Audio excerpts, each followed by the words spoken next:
नमस्कार, times of Swaraj में आप सबों का स्वागत है और मैं हूं संतोष सिंह।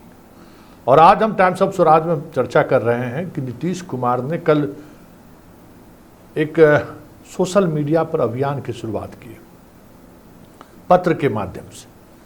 उन्होंने देश के युवा, मतलब खास करके बिहार के युवाओं के नाम एक पत्र लिखा है। उसमें उस पत्र में 2005 में से पहले बिहार की क्या स्थिति थी और 2005 के बाद मैंने किस तरीके से बिहार को पटरी पर लाया हूँ, इसको लेकर पूरी गाथा उन्होंने लिखी है।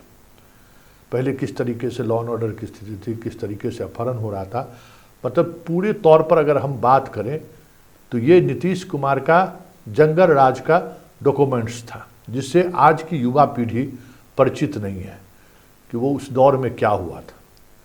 बार बार नीतीश कुमार अपने सभा में भी इस बात की चर्चा करते हैं कि जो नए जनरेशन के लोग हैं उन्हें नहीं मालूम कि बिहार किस दौर में था, वहाँ से हम कहाँ लेकर आए हैं।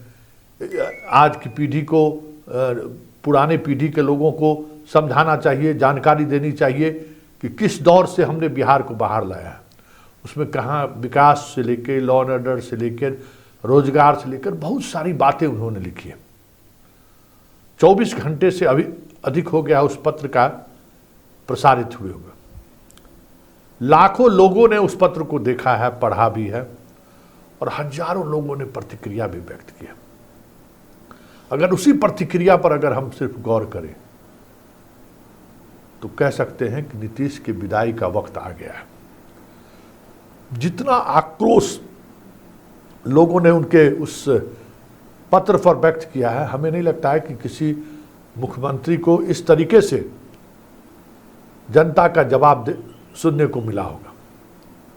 इससे एक सवाल खड़े किए गए हैं, शिक्षक बहाली से लेके के पाठक से लेके, लॉ एंड ऑर्डर को लेकर, भ्रष्टाचार को लेकर, विकास को लेकर, मतलब जिस तरीके से पत्र में उन्होंने जो दावा किया है बिहार को बदलने का, बिहार की युवा पीढ़ी, अधिकांश प्रतिक्रिया देने वाले में अधिकांश युवा पीढ़ी है, नए जनरेशन के लड़के हैं। उसने नीतीश की धज्जी उड़ा दी है। साफ दिख रहा है कि आक्रोश कितना बड़ा है नीतीश के खिलाफ। और हमें लगता है कि सिर्फ अगर ये इंडिकेटर रहे सोशल मीडिया पर तो समझिए नीतीश के सभी उम्मीदवारों की हार तय है। अगर यही इंडिकेटर अगर वोट में बदल जाता है तो। वैसे सोशल मीडिया पर इस तरीके के पत्र पर प्रतिक्रिया देने वाले, देखने वाले लोग में अधिकांश अपना गुस्सा सोशल मीडिया पर निकाल कर ही निश्चिंत हो जाते हैं।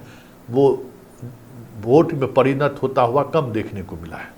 एक तो जाते नहीं है, और जो जाते हैं कुछ नोटा दबाते हैं और कुछ फिर जो अपना एक राजनीतिक ताना बाना है, गठबंधन का अपना जो एक जोर है, उसमें वो बह जाते हैं। इसलिए सिर्फ यही आधार नहीं बन सकता है। लेकिन एक बात तय है कि बिहार के युवा क्या सोच रहे हैं, उनका माइंडसेट क्या है, वो इस पत्र पर दिए गए उनकी प्रतिक्रिया से समझा जा सकता है। पाठक को लेकर शिक्षकों में कितना गुस्सा है, शिक्षक बहाली को लेकर अतुल प्रसाद के और बीपीएससी के खेल को बड़ी बखूबी से लोगों ने रखा है, छात्रों ने रखा है। सिपाही बहाली तक की चर्चा उन्होंने की है। मतलब हर ऐसे इशूज़ को छात्रों और युवाओं ने उठाया है जो इशूज से यहाँ के हजारों नहीं, लाखों नहीं, करोड़ों बिहारवासी झेल रहे हैं। पलायन पर भी लोगों ने चर्चा की है, अपराध पर भी दोहरी नीति की चर्चा की है, फंसाने और बचाने पर भी लोगों ने बात की है। मतलब पूरी तौर पे नीतीश कुमार को यहाँ के लोगों ने आईना दिखा दिया है। और ये आईना अगर वाकई में अगर यही इंडिकेटर रहा तो समझिए कि नीतीश की अब विदाई का वेला आ गया है। मतलब बिहार की जनता अब उन्हें स्वीकार करने को तैयार नहीं है।